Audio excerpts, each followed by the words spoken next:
అతను తిరిగి చూశాడు. మేధ పిలిచాడు. మేధ తిరిగి చూడలేదు. మేధ మరోసారి పిలిచాడు. మేధ పలకలేదు. ఆమె కాళ్ళు ఇసుకలో కూరుకుపోతుంటే గబగబా అడుగులు వేసి వెళ్తూనే ఉంది. ఆ నడక చాలా ఆగ్రహంగా, ఆశాభంగంగా, దుఃఖంగా ఉంది. అతను చటుక్కున లేచి పరిగెత్తుకు వచ్చి ఆమె చేయి పట్టుకున్నాడు. మేధ అతని చేయి విదిలించేసింది. వదులు అంది. వదలకపోతే చంపేస్తావా నువ్వు? నవ్వబోయాడు. కానీ నవ్వు రాలేదు. జోక్స్ ఇప్పుడు కదూ? మేధ కళ్ళల్లో గిర్రున నీళ్లు తిరిగాయి. నువ్వు నా దగ్గరికి రాకు. నాకేం చెప్పద్దు. అసలు నీ వెంటపడి రావటం, నిన్ను అడగటం నాదే తప్పు. ఆమె ఫూల్. మేధ అతను గబాలన లేచి ఆమెను తన వైపు తిప్పుకున్నాడు. నేను అదే మాట అనుకున్నాను. అనుకునే వచ్చేశాను. అతని ముఖంలో అంతవరకు తెచ్చిపెట్టుకున్న ప్రశాంతత ఎగిరిపోయింది. తన మీద తనకి కలిగిన కోపం కనిపిస్తోంది. అంటే అంది. నీకు నాకు కుదరదని ఎవరన్నారు? నేనే అనుకున్నాను. దానికి కారణం ఏమిటి? నేనేమన్నా చేశానా? లేదు. మరి? నేను నా స్థితి మర్చిపోయి ప్రవర్తించాననిపించింది. నేను మర్చిపోలేదే. నా స్థితి నాకు బాగా గుర్తుంది. నా నుంచి నీ పరిస్థితి నువ్వేం దాపరికం పెట్టలేదే. అతను నిస్సహాయంగా చూశాడు. మేధ, ఆ పేపర్లో గొడవ, ఆ ఫోటోలు నా మూలంగా నీకు తలవంపులయ్యాయి కదూ? నేనన్నానా ఆ మాట? నిలదీసింది. నువ్వనలేదు. ఎవరన్నారు? రవిచంద్ర. బావుగారా? అవును. రవి, విజయ్ నా రూమ్కి వచ్చారు. నా మూలంగానే ఇదంతా అయిందన్నారు. మీ మమ్మీ డాడీ బాధకి నేనే కారణమన్నారు. నీ పట్ల పిచ్చి పిచ్చి ఆలోచనలు పెట్టుకోవద్దని హెచ్చరించారు. నేను నిన్ను క్యాచ్ చేయాలని ప్రయత్నిస్తున్నానన్నారు. విజయ్ నిన్ను త్వరలో పెళ్లి చేసుకోబోతున్నాడని అన్నారు. ఇంకా ఏమిటేమిటో చాలా అన్నారు. నేను విజయ్ మాటలు పట్టించుకోలేదు. కానీ రవి, వాడేమన్నాడో తెలుసా? నేను వాడిని వెన్నుపోటు పొడిచానని అన్నాడు. స్నేహం పేరిట మోసం చేశానన్నాడు. రవి, మీ మమ్మీ డాడీ ముఖం చూడలేకపోతున్నానని అన్నాడు. నన్ను బ్రతిమాలాడు, అర్థించాడు. నేను నమ్మక ద్రోహినట కాను అని చెప్పాను.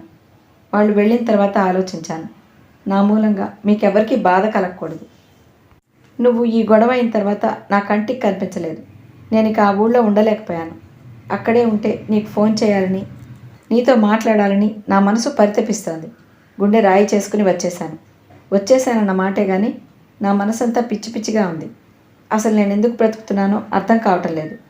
ఇందాక నువ్వు అనుకోకుండా కనిపిస్తే కంగారు అనిపించింది. నిన్ను చూసినందుకే ఆనందంగా అనిపించింది. నువ్వెక్కడ చూస్తావో అని భయపడి పారిపోతుంటే నువ్వు చూడనే చూసావు. నువ్వు ఇంత ఆలోచించావు. కానీ నా గురించి ఏమనుకున్నావు? నేను దూరంగా వెళ్ళిపోవటమే నీకు మంచి అనుకున్నాను. నాతో ఎందుకు చెప్పలేదు? చెబితే వెళ్ళనీయమేమో అనిపించింది. భయం వేసింది. చెప్పకుండా వెళ్ళటానికి, బాధపెట్టడానికి జంకు కలగలేదు కదూ? అతను మేధ 2 చేతులు దగ్గరకు తీసుకుని గుండెలకు ఆనించుకున్నాడు. అలా అనుకో. వచ్చినప్పటి నుంచి నాకు వేదనగా ఉంది. నీకు నచ్చ చెప్పి ఫ్రెండ్స్గా ఎందుకు విడిపోలేదా అని మదన పడుతున్నాను. మనం ఫ్రెండ్స్గా ఉండగలమని నువ్వు అనుకుంటున్నావా? నేను అనుకోలేదు. కానీ అసలు దూరం అయ్యేదానికన్నా అది నయం కదా అనిపించింది. రా కూర్చో. కాసేపు కూర్చుని మాట్లాడి వెళ్ళు అతను అర్థించాడు. మేధ అతనితో కలిసి నడవసాగింది. ఇద్దరు నడుస్తున్నారు. విజయ్, రవి కలిసి ఎంత పని చేశారు? తనకి కాస్త కూడా అనుమానం రాలేదు. అమ్మో, విజయ్ ఎంత తెలివిగలవాడు. రజనీ కనిపించకపోతే ఇది తనకి ఎప్పటికీ తెలిసేది కాదు కదా అనుకోసాగింది. ఇసుకలో మేధ కాలు మెలికిపడింది. తూలి పడబోతుంటే రజనీ పట్టుకున్నాడు. మేధ అతని దగ్గరకు వచ్చింది. రజనీ మేధ నడు చుట్టూ చేయి వేశాడు. మేధ అతనికి ఆనుకుని నడవసాగింది. మేధ చెయ్యి అతని నడుం చుట్టూ పడింది. థ్యాంక్ గాడ్, నువ్వు కనిపించావు అంది. నేను అదే అనుకుంటున్నాను అన్నాడు అతను. మేధ తల అతని భుజానికి ఆనింది. అతను హఠాత్తుగా అన్నాడు, మేధ, డోంట్ లీవ్ మీ. నేను బ్రతకలేను. అతని కంఠంలో అంతవరకు అదిమిపెట్టి ఉంచిన నిగ్రహం గాలికి ఎగిరిపోయి ఆక్రోశంలా వచ్చాయి ఆ మాటలు. నేను వదులుతానని ఎలా అనుకున్నావు? నా ప్రశాంతతని, ఆనందాన్ని వదులుకునే పిచ్చిదాన్ని కాను నేను, దృఢస్వరంతో చెప్పింది. ఇద్దరూ ఇసుకలో కూర్చున్నారు. ఒకరికి దగ్గరగా ఒకరు, ఒకరి చెయ్యి ఒకరు గట్టిగా పట్టుకుని. ఎదురుగా పౌర్ణమి నాటి చంద్రుడు సముద్ర గర్భంలో నుంచి వస్తున్నాడు. మెల్లగా, అతి మెల్లగా, పైకి ఆనంద కాంతులు లోకానికి విరజిమ్ముతూ. సముద్రపు అలల మీద కాంతి బాటలా పడింది. ఆ కాంతి బాట అలల మీద నాట్యం చేస్తోంది. ఆ అద్భుత దృశ్యాన్ని ఇద్దరూ చూస్తున్నారు. ఇద్దరి మధ్య మాటలు తగ్గిపోయాయి. ఇద్దరి మనసులు మౌనంగా ఏకత్వం పొందుతున్నాయి. అలసిన వారి హృదయాలు ఆరాటం, ఆవేదన తగ్గి ప్రశాంతతని అనుభవిస్తున్నాయి. ఒకరి సమక్షంలో ఒకరు సేద తీరుతున్నారు. ఒకరు లేకుండా ఇంకొకరు బ్రతకలేరని, బ్రతికినా అది ఆనందరహితం, భావశూన్యమైన బ్రతుకవుతుందని ఇద్దరికీ దృఢంగా తెలిసి రాసాగింది. మేధ ఇంటికి వచ్చింది. రజని వీధి చివరి వరకు ట్యాక్సీలో వచ్చి తెగబెట్టి వెళ్ళిపోయాడు. మర్నాడు ఇద్దరూ కలిసి మహాబలిపురం వెళ్ళి రోజంతా గడపాలని అనుకున్నారు. వైదేహి కూతుర్ని చూడగానే, బాబీ ఇంకా ఎందుకు రాలేదా అని భయపడుతున్నాను. డాడీని అర్జెంటుగా రమ్మనమని హాస్పిటల్ నుంచి ఫోన్ వచ్చింది, వెళ్ళిపోయారు. ఇదిగో ఈ చీటీ ఇచ్చారు అని ఇచ్చింది. మేధ చూసింది. బాబీ, ఐఎమ్ సారీ, అర్జెంటుగా వెళ్లాల్సి వచ్చింది. ఏమీ అనుకోవద్దురా, ఎంజాయ్ యువర్ సెల్ఫ్. నేను ఎల్లుండి వస్తాను. బాబీ తండ్రి మంచి డాక్టర్ కదా, ఒక ప్రాణం బ్రతికించాడు అంటే బాబీకేగా గర్వం. రాత్రికి ఫోన్ చేస్తా. ఉంటా. Poor daddy. ఓ డాడీ. మేధ ఆ కాగితం ముద్దు పెట్టుకుంది. సారీ మమ్మీ, కంగారు పెట్టానా? తల్లి భుజాల చుట్టూ చేయి వేసింది. తల్లి గుండెలో ముఖం దాచుకుంది. నేను హ్యాపీగా ఉన్నాను మమ్మీ అంది. వైదేహి కూతురు తల మీద చేయి వేసి నిమిరింది. డాక్టర్ అంకుల్ చెప్పిన మాట యథార్థమని ఇప్పుడైనా ఒప్పుకుంటావా? ఊరు మారితే బోర్ పోతుందని అంది. అంకుల్కి ప్రిస్క్రిప్షన్ గురించి తెలియదులేమ్మా. ఎనీహౌ నేను వెళ్ళగానే డాక్టర్ అంకుల్కి థ్యాంక్స్ చెప్తాను అంది. రుక్మిణి అమ్మమ్మ వచ్చింది. పట్టుచీర కట్టుకుని రండరా, పెళ్లి కొడుకు పెళ్లి కూతురు చేత చెండాట ఆడిద్దాం. అబ్బా అమ్మమ్మ, ఏమిటో చేదస్తాలు అంది మేధ. వైదేహి కూతురు వైపే చూస్తోంది. మేధ ఎప్పటిలా చురుకుగా ఆనందంగా ఉంది. ఆవిడ నిట్టూర్చింది. మర్నాడు మేధ రజని మహాబలిపురం వెళ్ళారు. ఇద్దరు విడివిడిగా ఆ స్థలం ఇదివరకు చూశారు. కానీ కలిసి చూస్తుంటే ఆ శిథిలాలు చాలా గొప్పగా ఉన్న అనుభూతి కలుగుతోంది. ఇద్దరూ తిరిగి వచ్చి ఒకచోట కూర్చున్నారు. చెప్పు అంది మేధ. ఇలా తిరుగుతుంటే చాలా హాయిగా ఉంది. నాకు బాధగా ఉంది. అదేమిటి? ఆశ్చర్యంగా చూశాడు.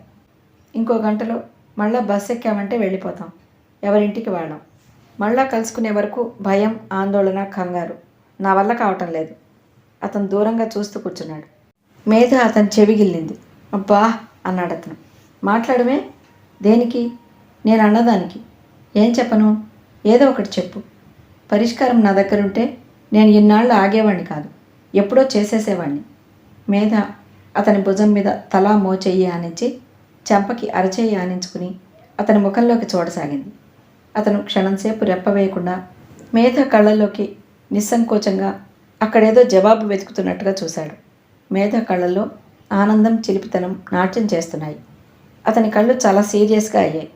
చూపులు మరల్చుకుని మళ్ళా దూరంగా తిరుగుతున్న ప్రయాణికుల వైపు చూడసాగాడు. అంటే నీ ఉద్దేశం? అంది. ఏం లేదు. మనసులో మాట ఏమిటో సూటిగా చెప్పరాదు.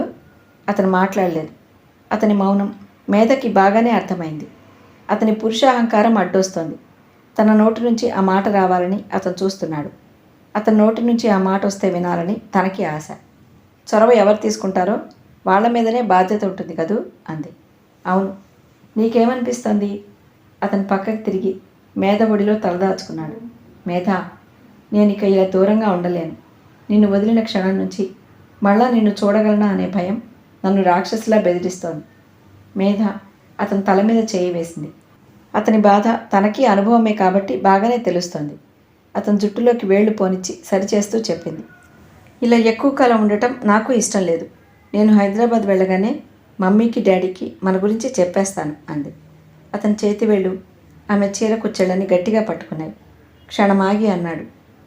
ఉరిశిక్ష పడుతుందా లేదా అని ఎదురు చూసే ఖైదీలా ఉంటాను నేను అన్నాడు రజని. ఇద్దరు తిరుగు ప్రయాణం అయ్యే ముందు రజని హైదరాబాద్ తిరిగి వచ్చేసేటట్టుగా నిర్ణయం చేసుకున్నారు. మేధ కనిపించడం 2-3 రోజులైనా అతను కంగారు పడకూడదని వాగ్దానం తీసుకుంది. మేధ హైదరాబాద్ వచ్చేసింది. రజనీ కూడా వచ్చేశాడు. అతను ఫోన్ చేశాడు. మేధ తనే ఫోన్ తీసింది. మేధ, నేను వచ్చేశాను అన్నాడు. థ్యాంక్ యూ అంది. అక్కడ ఎవరైనా ఉన్నారా అడిగాడు. నేను ఫోన్ పెట్టేస్తున్నాను. మామీ నా గదిలోకి వచ్చింది. సరే. రజనీ ఫోన్ పెట్టేశాడు. తల్లి, తండ్రి దూరంగా డ్రాయింగ్ రూమ్లో ఉన్నారు. ఎవరు వస్తే మాట్లాడుతున్నారు. మేధ ఫోన్ పెట్టేసి ఒక క్షణం ఆగింది. వెంటనే అక్కడికి వెళితే తన ముఖంలో ఆనందం వాళ్ళకి తెలుస్తుందేమోనని భయపడింది. మేధ వచ్చిందని తెలియగానే విజయ్ వచ్చాడు. చేతిలో ఎంతో అందంగా నవనవలాడే పెద్ద బొకే ఉంది. ఐ మిస్డ్ యూ మేధ, అతని కళ్ళ నిండా అనురాగం చూపిస్తూ అన్నాడు. మేధ పూలగుత్తి తీసుకుని చిరునవ్వుతో, నిన్ను ఊరి తీయాలనిపిస్తోంది విజయ్ అంది. అతను అదిరిపడ్డట్టు చూశాడు.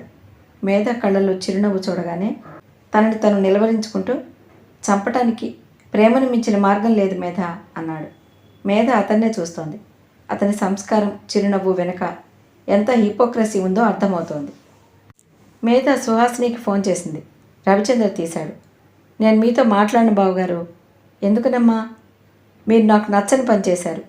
అతను ఒక్క క్షణం ఆగాడు. తర్వాత అన్నాడు, నీకు నచ్చని పని నేను సహజంగా చేయను. ఒకవేళ చేసున్నానంటే అదేదో నీ మంచిగా అయి ఉంటుంది. అదేమిటమ్మా అని అతను తర్కించి నిలదీసి అడగలేదు. మేధ చెప్పనూ లేదు. అక్కని పిలుస్తాను అంటూ ఫోన్ పక్కన పెట్టి వెళ్ళాడు. మేధ ఆ రాత్రి డైనింగ్ టేబుల్ దగ్గర రజనీ ప్రస్తావన తెచ్చి తల్లిదండ్రులతో రజనీని నేను చేసుకుంటాను అని చెప్పేయాలని ఎంతగానో అనిపించింది. కానీ తల్లి తండ్రి చాలా సంతోషంగా ఉన్నారు. తండ్రిని బెస్ట్ సర్జన్గా గుర్తించి రాష్ట్రపతి అవార్డు ఇస్తున్నారు. అభినందనలు, టెలిగ్రామ్స్, బంధుమిత్రుల రాకలు, పార్టీలు ఇవ్వటాలు, అందుకోవటాలు. ఈ సమయంలో ఈ వార్త చెప్పి వారి ఆనందం హరించే ధైర్యం ఆమె చేయలేకపోయింది. డాడీ అంది. ఏమిట్రా అన్నారాయన. మేధ నోటి వెంట మాట రాలేదు. ఆప్యాయత నిండిన ఆయన పిలుపు, వాత్సల్యం నిండిన ఆ చూపులు చూసేసరికి చెప్పాలనుకున్నది పెదవి దాటి రాలేదు. మేధకి తల్లిదండ్రులకు చెప్పాలని ఎంత ఆరాటంగా ఉందో చెప్పలేని ఆసక్తత కూడా రెట్టింపు పీడిస్తోంది. మర్నాడు సాయంత్రం పరి అంకుల్ వచ్చారు. మేధ ఆయన దగ్గరకు వచ్చి కూర్చుంది. ఆయనకి చెప్పి తండ్రికి చెప్పించాలని నిర్ణయించుకుంది. అంకుల్, ఒక సందేహం తీరుస్తారా? చెప్పు, ఏమిటమ్మా అన్నారాయన. డబ్బున్న తల్లిదండ్రులు తమ పిల్లల్ని డబ్బు గల వాళ్ళకే ఇవ్వాలని చూస్తారెందుకు? ఆయన క్షణంసేపు మేధ ముఖం తదేకంగా చూసి వివరిస్తున్నట్టుగా చెప్పారు. చూడమ్మా, వజ్రం ఉందనుకో, దానిని బంగారంలోనే పొదిగి నగచేస్తారు, కానీ ఇత్తడిలోనో మట్టిలోనో అమర్చరు కదా. ప్రతి తల్లి తండ్రి తమ బిడ్డల్ని మాణిక్యాల్లా అపురూపంగా చూస్తారు. వారి జీవితాలని వీలైనంత వరకు జాగ్రత్తగా బంగారం లాంటి వ్యక్తికిచ్చి భద్రపరచుకోవాలని ఆరాటపడతారు. అది మానవ నైజం. మనిషి ఎప్పుడూ కష్టాలకి దూరంగా ఉండాలని తాపత్రయపడతాడే తప్ప కోరి తెచ్చుకోడు. మేధ ఇక మాట్లాడలేకపోయింది. ఒకసారి తండ్రిని అడిగింది, డాడీ, లైఫ్ సింపుల్గా ఉంటే సుఖం తక్కువగా ఉంటుందంటారా? లేదు, సింపుల్గా ఉంటే సుఖం ఉంటుంది. కానీ సింపుల్గా ఉండటం అంటే చాలామంది డబ్బు లేకపోవటం అనుకుంటారు. అది తప్పు. నాకు నీ వయసులో ఉండగా ఇలాంటి పిచ్చి ఆలోచనలే ఉండేవి. మనిషి సుఖంగా ఉండాలంటే డబ్బు ఉండాలి. ప్రాపర్టీని గ్లోరిఫై చేసేవాళ్ళంటే నాకు చిరాకు. మనిషి సుఖానికి డబ్బు ఉండాలి, మనసులు సింపుల్గా ఉండాలి. మాకు డబ్బుంది అనే అహం ఉండకూడదు. మేధకి ఆయన మనసు అర్థమైంది. తన మనసులోని ఒంటరితనమే వారికి అర్థం కావటం లేదు. ఎందుకో తెలియదు, చిన్నప్పటి నుంచి ఈ ఒంటరితనం అనే భూతం తనని వెంటాడుతూనే ఉంది. మమ్మీ డాడీ ఏ పార్టీకో వెళితే ఇల్లంతా బావురమంటుంటే తనకి ఆ ఇల్లు పెద్ద గుహల, అందులో తను ఒక్కతి చిక్కుపడిపోయినట్టుగా అనిపించేది. చదువుకుంటూనో టీవీ చూస్తూనో కాలం గడపడానికి ప్రయత్నించేది. నిద్ర ఎందుకు రావటం లేదు అని ఆలోచించేది. తనేం చిన్నపిల్ల కాదే. తన వయసు పెరిగినా, జ్ఞానం తెలిసినా ఈ ఒంటరితనం భూతం నుంచి తనని తాను విడిపించుకోలేకపోతోంది. ఎందుకని? నిద్ర రాదు, జస్ట్ రాదు, అంతే. మమ్మీ డాడీ వచ్చిన కారు శబ్దం వినగానే నిద్ర మెల్లగా వచ్చేసేది. మేధ మెడిసిన్ 3వ సంవత్సరం చదువుతున్నప్పుడు తనంతట తానే తల్లిదండ్రులకు తెలియకుండా సైకియాట్రిస్ట్ దగ్గరికి వెళ్ళింది. తన మనసు స్థితి చెప్పి, నాలో సైకిక్ టెండెన్సీ ఏమైనా ఉందా అని అడిగింది. ఆయన పరీక్ష చేసి లేదు అన్నాడు. మీరు చాలా నార్మల్గా ఉన్నారు. మీరొక్కరే సంతానం అవటం వల్ల, మీ మమ్మీ డాడీ బిజీ పర్సన్స్ అవటం వల్ల మిమ్మల్ని ఈ ఒంటరితనం పీడిస్తోంది. మీరే కాదు, ఈ ఆధునిక యుగంలో పిల్లలందరికీ ఇది ఒక కనిపించని బాధ అయిపోయింది. మీకు పెళ్ళై పిల్లలు పుట్టి మీ జీవితం మీకు వచ్చేస్తే అప్పుడు ఇంకేమీ ఉండదు అని బోధించాడు. నా జీవితం నాకు ఇప్పుడు కూడా ఉంది కదా. నేను పని లేకుండా కాలం ఎలా వెళ్ళదీయటమా అని చూసి గడిపే మనిషిని కాను. నేను మెడిసిన్ చదువుతున్నాను, టీటీ ఆడతాను, డ్యాన్స్ ప్రోగ్రామ్స్ ఇస్తాను, యూత్ సర్వీస్ సెంటర్ ఉంది. నాకు జీవితంలో సందడికి ఏం తక్కువ లేదే అంది మేధ. అదంతా బయట సందడి. ప్రతి వ్యక్తిలో 2 జీవితాలు ఉంటాయి. బయట వృత్తిపరంగా ఒక జీవితం, ఇంట్లో సంసారపరంగా మరో జీవితం. బయట జీవితం మనం బయటనే వదిలేసి వస్తాం. ఇంట్లోకి రాగానే బట్టలు మార్చుకున్నట్టు అది వదిలి మన అసలు రూపం ధరిస్తాం. ఇంట్లో మనకి నచ్చేవారు, మన మనసుని అర్థం చేసుకునేవారు, మన రాక కోసం ఎదురు చూసేవాళ్ళు మన కోసం ఉండాలి. మనిషికి మనిషి తోడు చాలా అవసరం. ఈ అవసరం చాలా వరకు మనిషికి పెళ్ళి అనేది తీరుస్తుంది. పెళ్ళైన వారందరూ తృప్తిగా ఉన్నారంటారా డాక్టర్? నేను చెప్పేది మామూలు వాళ్ళ సంగతి కాదమ్మా. పెళ్ళి ఎందుకు చేసుకుంటున్నామో అర్థం చేసుకునే మీలాంటి చదువుకున్న వారి గురించి. పెళ్ళి అనేది నీ జీవితంలో మరో వ్యక్తి వచ్చి అంతర్లీనంగా కలిసిపోవాలి. మేధా, నువ్వు పెళ్లి చేసుకునేటప్పుడు అన్నింటికంటే నీ మనసుకి నచ్చిన వాడినే చేసుకోవటం చాలా ముఖ్యం. అలా కాకపోతే ఈ ఒంటరితనం నిన్ను జీవితాంతం పీడిస్తుంది. ఆ రాత్రి మేధ డైనింగ్ టేబుల్ దగ్గర భోజనం చేస్తుండగా తల్లికి తను సైకియాట్రిస్ట్ దగ్గరికి వెళ్ళి వచ్చానని చెప్పింది.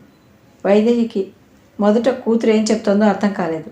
తర్వాత క్రమంగా అర్థమైన కొద్దీ నిలువున నీరైనట్లుగా ఉంది. తర్వాత పెద్ద గొడవ చేసింది. ఏమిటి, సైకియాట్రిస్ట్ దగ్గరికి వెళ్ళొచ్చావా? నిద్ర పట్టడం లేదా? అది కూడా ఒక సమస్యనా? నాకు ఎన్నో రాత్రుళ్ళు సరిగ్గా నిద్ర పట్టదు. నాలాగే ఎంతోమంది నిద్ర పట్టడం లేదని నాకు చెప్పారు. ఇదేం పెద్ద వ్యాధా? తండ్రి ఎప్పటిలాగానే మౌనంగా సీరియస్గా ఉన్నారు. ఆయన చిరాగ్గా అన్నాడు, అబ్బబ్బా వైదేహి, కాస్త దానికి ఇంత గొడవ చేస్తావు దేనికి? బాబీ తనకు అనిపించింది ఏదో చేసింది, అయిపోయిందిగా. ఇందులో ఇప్పుడు వచ్చిన నష్టం ఏముంది? నష్టం ఏముందా? అసలు మీకు మతుందా? మీకు మనుషుల్ని కత్తులు పెట్టి చీల్చి కుట్టడం తప్ప ఇంకేం తెలియదు. సైకియాట్రిస్ట్ దగ్గరికి వెళ్ళిందని పొరపాటుగా ఎవరికైనా తెలిస్తే ఇక పెళ్ళవుతుందా? అసలే అందరూ ఈర్ష్యాద్వేషాలతో చస్తున్నారు. ఎన్ని కథలు అల్లుతారో. అయినా వెళ్ళదలుచుకున్న దానివి ముందే నాతో ఎందుకు చెప్పలేదు అని వైదేహి ఏడ్చేసింది. వైదేహి, నువ్వు చాలా సిల్లీగా చేస్తున్నావు. బాబీ చిన్నపిల్లేం కాదు. తన విషయాలు తను బాగానే నిర్ణయించుకోగలదు. తను పెద్దదైంది. స్వయం నిర్ణయం చేసుకున్నందుకు మనం ఆనందించాలి, ప్రోత్సహించాలి. ఇలా గొడవ చేస్తావేమిటి నువ్వు? ఆయన భార్యని శాంతపరుస్తూ అన్నారు. మేధకి తల్లి ఏడవటం చూస్తుంటే బాధగానే అనిపిస్తోంది. కానీ నెత్తి మీద నుంచి ఒక పెద్ద భారం దింపుకున్నట్టు తేలిగ్గా ఉంది. మొదట చెప్తే తల్లి చచ్చినా తనని వెళ్ళనిచ్చేది కాదని నమ్మకంగా తెలుసు. సైకియాట్రిస్ట్ దగ్గరికి వెళ్ళి వచ్చిన తర్వాత మేధకి చాలా హాయిగా, నిశ్చింతగా అనిపించింది. తనని పీడిస్తున్న ఈ ఒంటరితనం అనే బాధ ఒక వ్యాధి కాదు. తను జీవితంలో అనుభవిస్తున్న ఒక వెలితి మాత్రమే. మేధకి రజనీ పరిచయం అయిన తర్వాత ఈ బాధ ఎప్పుడు పోయిందో రూపు లేకుండా గాలిలోకి కలిసిపోయింది. రజనీ గురించిన ఆలోచనలు, అతనితో కలిసిన్నప్పుడు జరిగిన ప్రియమైన సంభాషణ, అతని చూపులు, అతనితో తర్కం, అతను లేనప్పుడు అవే గుర్తుకు వస్తూ తనకి ఎనలేని ఆనందమిస్తూ తనకి అతని సమక్షంలోనే ఉన్నంత హాయిని కలిగిస్తున్నాయి. మేధ ఇంటికి వచ్చిన తర్వాత భోజనం చేస్తుంటే అతని ఆలోచనలే. అన్నం పరధ్యాసగా కెలుగుతుంటే తల్లి ఏమిటా తిండి అని మందలించేది. మంచం మీద పడుకుంటే అతని ఆలోచనలే మళ్ళీ. ఆలోచిస్తూనే దిండుకి చెంప ఆనించి ఇట్టే నిద్రపోయేది. రజని తనకి బాగా ఆలంబనగా ఉన్నాడు. అతను తను భిన్న వ్యక్తిత్వాలైన ఒక వ్యక్తిత్వంగా కలిసిపోయారు. మేధకి మనసు విప్పి తల్లిదండ్రులతో ఇదంతా చెప్పగలిగే చనువు లేదు. నోరు విప్పి చెప్పడానికి అసలు మాటలే దొరకటం లేదు. తన భవిష్యత్ పట్ల ఉత్తుంగ తరంగాల్లా ఉన్న వారి ఆశలు తనకి తెలుసును. రాను రాను రజనీ విషయం వారి దగ్గర ఎత్తాలంటే బెరుకు అనిపించసాగింది. రజనీలో నీతో సరితూగల అంశం ఏముంది అంటే తనేం చెప్పగలదు? అతనికి జీతం పట్టుమని 10 కూడా పూర్తిగా రాదు. 2 గదులలో కాపురం. ఒక పూట తింటే ఇంకో పూట ఉంటుందా అని అనుమానపడే ఆర్థిక పరిస్థితి. మేధకి నిద్ర రావటం లేదు. భోజనం సహించడం లేదు. మానసికంగా ఆందోళనగా ఉంది. ఒక పక్క మోగగా ఏమిటి నీ నిర్ణయం అని ఎదురు చూస్తున్న రజని, మరో పక్క తనే సర్వస్వం అనుకునే తల్లిదండ్రులు. తన భవిష్యత్ పట్ల తనకంటే వారికే కలలు ఎక్కువగా ఉన్నాయి. సుహాసిని అక్కకి చెబుదామా అనిపించింది. రవిచంద్ర తల్లిదండ్రుల పక్షమే అనిపించింది. పరి అంకుల్, అక్క, బావ, డాక్టర్ అంకుల్ అందరూ తల్లిదండ్రుల పక్షమే. రజనీకి వ్యతిరేకులే. మేధ రజనీకి దూరంగా ఉండలేకపోతోంది. మనసు, శరీరం అతని సాన్నిహిత్యం కావాలని తప్పిస్తున్నాయి. ఇంకేమీ అవసరం లేదంటున్నాయి. అతని ఒడిలో తలపెట్టుకుని కళ్ళు మూసుకుంటే ఎంత శాంతిగా ఉంటుందో. తల్లి, తండ్రి డబ్బుతో పరువులో తూకం వేసి తెచ్చే వ్యక్తి తనకు అసలు అవసరం లేదు. ఒక పక్క రజనీకి పెళ్లి మాట గురించి చెప్పటం ఆలస్యం చేస్తున్నానే అనే వ్యధ. ఒక్కొక్క రోజు గడుస్తుంటే గంటలు, నిమిషాలు అతన్ని ఎంత ఆవేదనకి గురి చేస్తున్నాయో తనకు తెలుసు. మరోపక్క తల్లిదండ్రులు తన మీదనే ప్రాణం పెట్టుకుని బ్రతుకుతున్నట్లున్నా వారిద్దరినీ మోసం చేస్తున్నానా అనే అశాంతి. వారి ఆశలకు తగ్గట్టుగా నేను ఉండటం లేదు. జరగబోయేదానికి వారెలా తట్టుకుంటారు? ఆ భయం భూతల్లా బెదిరిస్తోంది. మేధ తల్లిదండ్రులతో ఆ ఇంట్లో ఉంటున్నా శరీరం మాత్రమే అక్కడుండి మనసు రజనీ దగ్గర ఉన్నట్టుగా అనిపిస్తోంది. ఈ రెండు భావాల ఘర్షణ మధ్య నలిగిపోసాగింది. మేధ ఎవరి చేతనైనా చెప్పిద్దామా అనుకుంది. కాదనుకుంది. తనే చెప్పటం నయం అనుకుంది. అది కాదనుకుంది. చివరికి చెప్పకుండా చేసేసుకోవటం ఒక్కటే మార్గమని నిశ్చయించుకుంది. ముందు తెలిస్తే రజనీతో తన పెళ్లి జరగదని నిర్ధారణగా తెలుస్తోంది. మేధ రజనీ దగ్గరకు వచ్చింది. నేను మమ్మీకి డాడీకి చెప్పలేను రజనీ అంది నిస్సహాయంగా. అయితే ఈ పెళ్ళొద్దు, నా గురించి మర్చిపో, ఈరోజే వెళ్ళిపోతాను అన్నాడు. అలా అనొద్దు. అతని నోరు చేత్తో మూసేసింది. రేపు సాయంత్రం లోపల నేనే ఏదో ఒక మార్గం ఆలోచిస్తాను అంది. నువ్వు చాలా బాధపడుతున్నావు, నాకు చావాలనిపిస్తోంది అన్నాడు రజని. అలా అనకు, ఇప్పుడు కొంచెమే బాధ, పెళ్ళైతే ఇంకేం ఉండవుగా అంది. హఠాత్తుగా అతని దగ్గరకు వెళ్ళి గుండెల మీద తల ఆనించి, నువ్వు నాకు ధైర్యం ఇవ్వాలి రజని అంది. ఈ పెళ్ళి అయినా కాకపోయినా నేను నీవాడినే అన్నాడు రజని. నేను కూడా అంతే అంది. మేధ ఒక దృఢ నిశ్చయానికి వచ్చింది. ఆ రోజు ఉదయం మేధ ఇంట్లోంచి సరాసరి విజయ్ దగ్గరకు వచ్చేసింది. విజయ్ కోర్టుకు వెళ్ళే హడావుల్లో ఉన్నాడు. మేధని చూడగానే ఆనందంగా ఎదురు వచ్చాడు.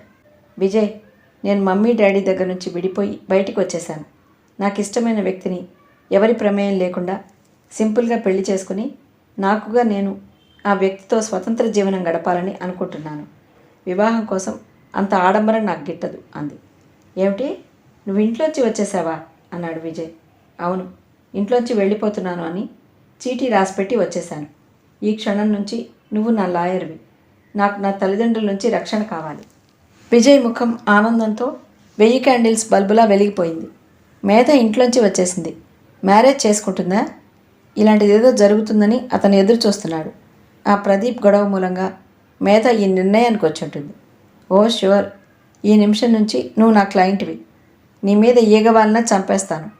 నిన్ను పువ్వులా కాపాడుకుంటాను. రా కూర్చో అన్నాడు కుర్చీ చూపిస్తూ. నువ్వు మమ్మీకి డాడీకి ఫోన్ చేసావంటే చూడు, నా సంగతి తెలుసుగా. నేను చెయ్యనుగాక చేయను. నా క్లయింట్స్ని ఎలా రక్షించుకోవాలో నాకు తెలుసు. నీ పేరు మీద ఉన్న ఆస్తి నీకు తెలుసు. నాకు వచ్చే ఫీజు నీకు తెలుసు. ఫీజు నీ ఇష్టం, నేను కాదనను. Thank you. కూర్చో. కాఫీ తాగుతావా? మేధ కూర్చోద్దు. నేను రేపు సాయంత్రంలోగా పెళ్లి చేసుకుంటున్నాను. తర్వాత రిసెప్షన్. ఎలాంటి గొడవ జరగకుండా నాకు రక్షణ కావాలి. షూర్ అన్నానుగా.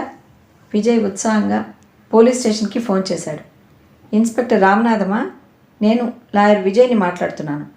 నా క్లయింట్ అయిన మేధ తల్లిదండ్రులకి ఇష్టం లేకుండా పెళ్లి చేసుకుంటోంది. పోలీస్ రక్షణ కావాలి. అవును, ఎలాంటి ప్రమాదమైనా జరగచ్చు. గూండాలు వచ్చి పెళ్లికి వచ్చిన వారిని తన్నచ్చు, కత్తులతో పొడవచ్చు, వధూవరులను ఎత్తుకుపోవచ్చు, పెళ్లి పందిరి తగలబడచ్చు. డాక్టర్ గారే స్వయంగా వచ్చి రివాల్వర్తో షూట్ చేయొచ్చు. ఈ ప్రమాదాలన్నింటికీ మీరు రక్షణ ఇవ్వాలి. Okay, thank you. ఫోన్ పెట్టేసి విజయ్ పెదవులు పూర్తిగా విచ్చుకునేలా నవ్వుతూ, మేధ ఇక నిశ్చింతగా ఉండు. ఇప్పుడే 2 కానిస్టేబుల్స్ని నీకు బాడీ గార్డ్స్గా పంపిస్తామని చెప్పారు. రామనాథన్ నీకు తెలుసుగా, చాలా గట్టి మనిషి అన్నాడు. Thank you. అయితే నేను ఇప్పుడే రజనీని ఇక్కడికి రమ్మనమని కబుర్ చేస్తాను అంది. రజనీయా? రజనీ ఏమిటి? అతను ఎక్కడున్నాడో? ఈ ఊళ్ళోనే ఉన్నాడు. అతనెందుకు ఇక్కడికి? అతను రాకపోతే నాకు పెళ్ళి ఎలా అవుతుంది? నేను అతన్నే పెళ్లి చేసుకుంటున్నాను. వాట్? నేను రజనీ పెళ్లి చేసుకుంటున్నాం. నువ్వు మా కోసం చేసిన రక్షణ ఏర్పాట్లకి థ్యాంక్స్ విజయ్. అంతవరకు సంతోషంగా ఎంతో ఆనందంగా ఉన్న విజయ్ ముఖంలోని నవ్వు అస్తమిస్తున్న సూర్యబింబంలా క్రమంగా కృంగి రాను రాను పూర్తిగా కనిపించకుండా మాయమైంది.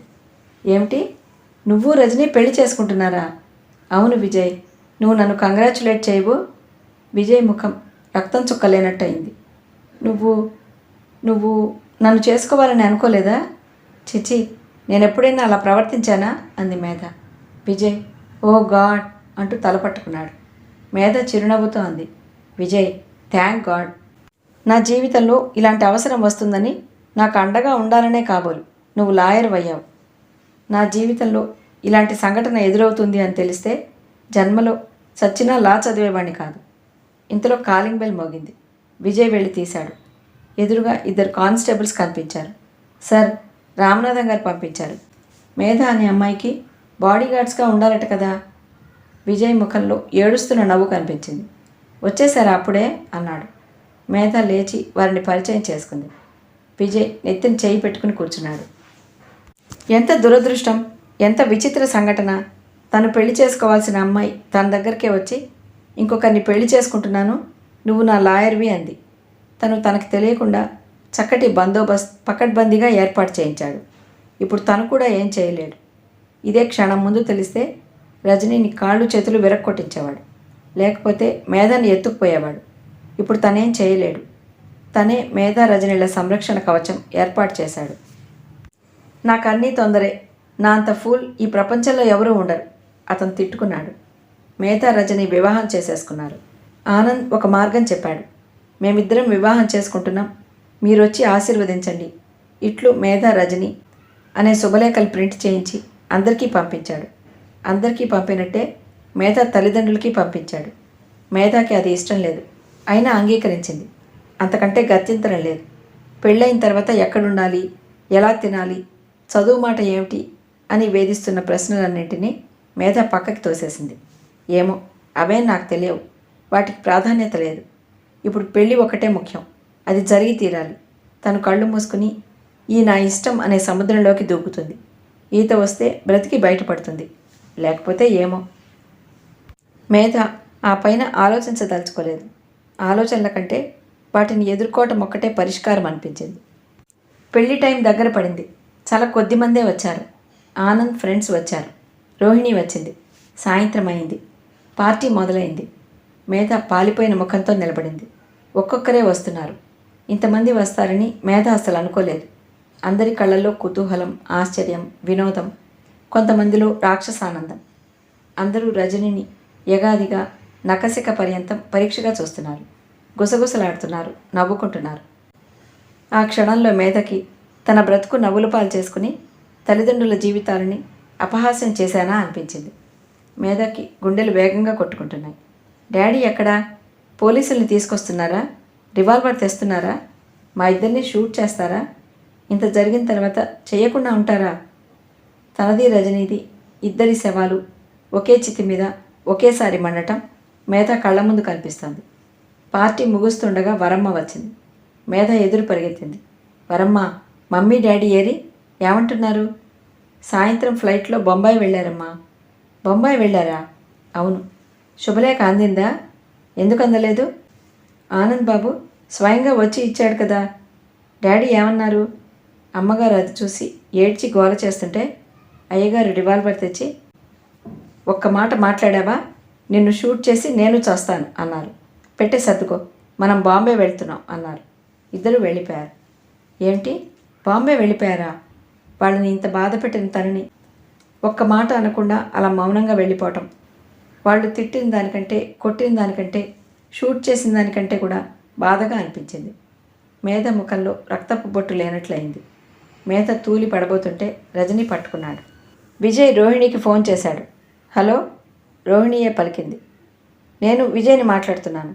విజయ్. రోహిణికి పట్టలేని ఆనందంగా అనిపించింది. అతను తనకి తానుగా ఫోన్ చేయటం ఇదే మొదటిసారి. పెళ్ళి బాగా జరిగిందా? అంది రోహిణి. అతను క్షణమాగి అడిగాడు. రోహిణి, నువ్వు ఖాళీగా ఉన్నావా? నేను నీ దగ్గరకు వస్తాను. రా విజయ్, ఇంట్లో ఎవరూ లేరు. అన్నా వదిన సినిమాకి వెళ్ళారు. నేను ఎదురు చూస్తుంటాను. నువ్వు కాఫీ తాగుతావా, టీ తాగుతావా? షర్బత్ కూడా ఉంది, నేనే చేశాను, పైనాపిల్ది. నీకు ఇష్టం కదా అంది. నేను నీ దగ్గర కాసేపు కూర్చుంటాను. రా విజయ్, ఎదురు చూస్తుంటాను. రోహిణి కంఠం గాద్గదికంగా అయింది. అతను వెంటనే ఫోన్ పెట్టేయలేదు. కాస్త ఆగి అడిగాడు. రోహిణి, నేను నేను నిన్ను చాలా మాటలు అన్నాను. అవి నీకు గుర్తున్నాయా? ఇంత క్రితం వరకు గుర్తున్నాయి, ఈ క్షణం నుంచి ఉండవు. ప్రామిస్. రోహిణి ఆనందంగా అంది. నేను ఇప్పుడే వస్తున్నాను అన్నాడు విజయ్. రోహిణి అద్దం దగ్గరకు వెళ్ళి ముఖం చూసుకుంది. ఆ కళ్ళు ఆనందంతో వెర్రిగా తమని తాము నమ్మలేనట్లు చూస్తున్నాయి. ఆ కళ్ళల్లోకి విజయ్ గర్వం వచ్చింది. అంత క్రితం అతని చేత పడిన అవమానాలన్నిటికీ ఆ నిమిషంలో ఓదార్పు దొరికింది. మేధ డబ్బు, చదువు, సుఖాలు, అంతస్తులు వీటికంటే తనని ప్రేమించే మనిషే చాలా ముఖ్యమని నమ్మింది. అందుకే చాలా ఆత్మస్థైర్యంతో తనకి నచ్చిన, తను కావాలని కోరుకున్న రజనీని పెళ్లి చేసుకుంది. పెళ్ళవగానే ఇద్దరూ ఒక ఇల్లు తీసుకున్నారు. రజనీకి మేధ అంటే ఎంత ఇష్టమో పెళ్ళయిన తర్వాత అర్థమైంది. వారిద్దరి సంసారం 3 గదుల్లో ప్రారంభమైంది. ఇవి రైలు డబ్బాలు, మనం ఇందులో ప్రయాణికులం. వరుసగా ఉన్న గదులను చూస్తూ అనేవాడు రజని. మేధ పక్కుమని నవ్వినా వెంటనే సీరియస్గా ముఖం పెడుతూ, అబ్బా ఆ ఉదాహరణ చెప్పకు, ఇంకేదైనా చెప్పు అనేది. తనకి వంట రాదు, రజనీయే నేర్పాడు. మేధ కత్తిపీట ఎదురుగా పెట్టుకుని కూరగాయల చెక్కులు పెద్దగా తీస్తుంటే రజని వెనక నుంచి నిలబడి మేధ చేతులు పట్టుకుని చెక్కు పలచగా ఎలా తీయాలో, ముక్కలు సుతారంగా ఎలా తరగాలో నేర్పించేవాడు. మేధ చెక్కు తీసి రజనీ బుగ్గలకి రాసేది. అబ్బా అతను తన చెంపని మేధ చెంపకి పులిమేవాడు. నీ ఈ అల్లరికి శిక్ష ఏమిటో తెలుసా అంటూ మేధని అమాంతం చేతులతో ఎత్తేసి తీసుకువెళ్ళి మంచం మీద పడుకోబెట్టి అరగంట అయ్యే వరకు దిగకూడదు అనేవాడు. అతనే వంట చేసేస్తుంటే మేధ మంచం మీద నుంచి లబలబలాడేది. రజనీ నేను దిగొస్తాను. రావద్దన్నానా? వస్తానమ్మా. రావద్దమ్మా. నాకు ఇల్లంతా తిరిగి గంతులు వేయాలని డ్యాన్స్ చేయాలని ఉత్సాహంగా ఉంటే నువ్వేమిటి ఇలా మంచం మీద ముసలమ్మలా కూర్చోమంటావు? దిగి వస్తాను రజనీ, ప్లీజ్. నువ్వు అల్లరి చేస్తావు, పని చేయవు. ఆకలేస్తే బాబీకి పాపం ఎలా? దగ్గర అమ్మ కూడా లేదు, అన్నం పెట్టాలి కదా. మేధకి తల్లి గుర్తుకొచ్చింది. అమ్మ నాన్న బాంబే నుంచి ఇంకా రాలేదు. సుహాసిని అక్క రవిచంద్ర బొంబాయి వెళ్ళారట. సుహాసిని తిడుతూ ఉత్తరం రాసింది. మేధ ఎందుకు ఇలాంటి పిచ్చి పని చేశావో నాకు అర్థం కావటం లేదు. పెద్దమ్మని పెదనాన్నని చూస్తుంటే కడుపు చెరువు అవుతుంది. ఆ రజని నిన్ను తెలివిగా వరలోకి లాగాడని అనిపిస్తోంది. మీ అమ్మ పూజలు వ్రతాలు అంటూ ఆ లోకంలో పడింది. డాడీ మాత్రం పాషాణంలా అయ్యారు. ఆయన్ని ఆవేదన కార్చిచ్చులా దహిస్తోంది. నిన్ను పన్నెత్తి పరుషంగా ఒక చిన్న మాట కూడా అనటం లేదు. తన బాధ ఎవరికీ తెలియనియటం లేదు. డాడీ ఉద్యోగానికి రిజైన్ చేసేశారు. ఈ రజనీ ఎక్కడి నుంచి ఊడిపడ్డాడు? మనం అందరం ఎంత సంతోషంగా ఉన్నాం. నీ పెళ్లి గురించి మేమంతా ఎన్ని కలలు కన్నాం. ఎందుకు ఇలా చేసావు మేధ? ఆ ఉత్తరం చదువుతుంటే కళ్ళల్లో నీళ్ళొచ్చాయి. ఎందుకు ఈ పని చేసావు అని నిలదీస్తోంది అక్క. సుహాసినికి చెప్పేటందుకు తన దగ్గర జవాబు లేదు. రజనీలో తనకి ఏం లభించిందో వాళ్ళెవరికి చెప్పినా అర్థం కాదు. ఇది తన మనోగతం. ఇంకొకరికి చెప్పేది, పంచుకునేది, వివరించేది, సంజాయిషి ఇచ్చేది కానే కాదు. మేధ ధైర్యం చేసి బొంబాయి తండ్రికి ఫోన్ చేసింది. ఆయన ఫోన్ తీశారు. హలో డాడీ, నేను బాబీని. మేధ చెప్తూనే ఉంది. ఆ కంఠస్వరం పేరు వినగానే అవతల టక్కున ఫోన్ పెట్టేసిన శబ్దమైంది. మళ్ళా చేసింది. ఇంకెవరో తీశారు. బాలసుందరం గారు లేరు అని చెప్పారు. వైదేహి గారు కావాలి అంది. ఒక క్షణం అని ఆ వ్యక్తి వెళ్ళి తిరిగి వచ్చి ఆమె కూడా లేరు అన్నాడు. మేధకి అర్థమైంది. కళ్ళ నీళ్లు బిగబట్టుకుని ఈ మెసేజ్ ఇస్తారా అంది. చెప్పండి అన్నాడు. Mummy daddy I love you both. నన్ను క్షమించమని అడగటం లేదు, అర్థం చేసుకోమని అర్థిస్తున్నాను. వివరంగా ఉత్తరం రాస్తున్నాను. బాబీ. ఆ రాత్రి కూర్చుని ఉత్తరం రాసింది. డాడీ, నేను చేసిన ఈ పని మిమ్మల్ని ఎంత గాయపరిచిందో నాకు తెలుసు. నేను కారణం లేకుండా ఏ పని చేయనని మీరు నా చిన్నప్పటి నుంచి నా తరపున మమ్మీతో వాదిస్తుండేవారు కదా.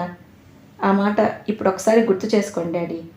రజనీ అంటే నాకు చాలా ఇష్టం ఏర్పడింది.